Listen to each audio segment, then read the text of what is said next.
I wish that we would remove the so-called golden age. Take out that. A golden age is a flowering, plain and simple, historically, artistically, it is a flowering.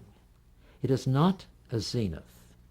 It has never been considered a zenith. It is a flowering. And that is what television was doing in the 50s. It was flowering. They say we've got a new golden age. Well, you can't have another golden age. You only get one because you only flower. Not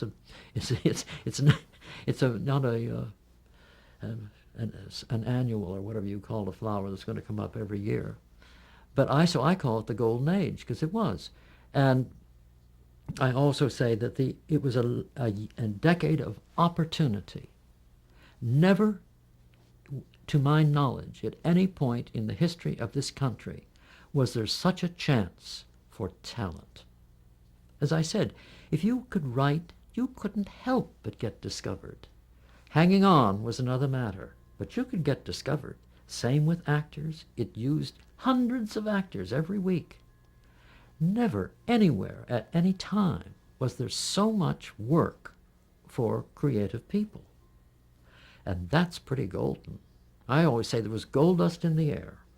And as long as men like Fred Coe were there, and Herb Brodkin, and all the other great producers, and Arthur Penn, and Delbert Mann, as long as they were there, that was a golden time. It was not just, maybe not a golden age, but it was a golden time. And I've reached the point where I really resent this so-called, sneering so-called golden age of television. It's so condescending and patronizing. Why did it end? Well, then because there was no longer any need to be live. The live thing was what made it that way. It was the immediacy of it, that wonderful immediacy of the live, and that it was small. I don't mean in scope, but it was small in operation. It was a cottage industry. You knew everybody. I knew all the other writers, and there was something terribly personal about everything that was done. Everybody took a personal interest in it. And the minute everything went on film and became canned, that was all lost. You see, I don't consider, I'm sorry, but I'm just terrible. I became a rebel when I came to live in Heritage Heights. I waited till I was 70 to become a rebel. But I don't consider I Love Lucy part of the golden age of television. I'm awfully sorry, but I don't. She was wonderful, she was funny, but she was movie stuff. It was filmed, and it was movie writers, and it's all movie acting, and so on and so forth.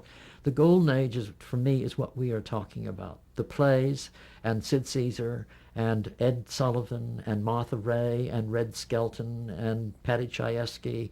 And that is what, to me, is the golden age of television. The people who went out live and faced the audiences of 50 million people and did it. And that took guts. It really did. And they did it mostly without complaining.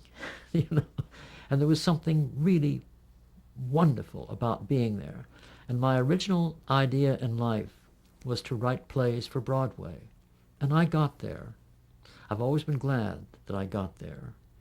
For once, But I find that the big bulk of my life, and what had meant most to me, outside of the Pulitzer Prize, but what has meant most to me was those years in television, which were they were frantic and hectic and impossible and just kind of glorious. And I wouldn't have missed it.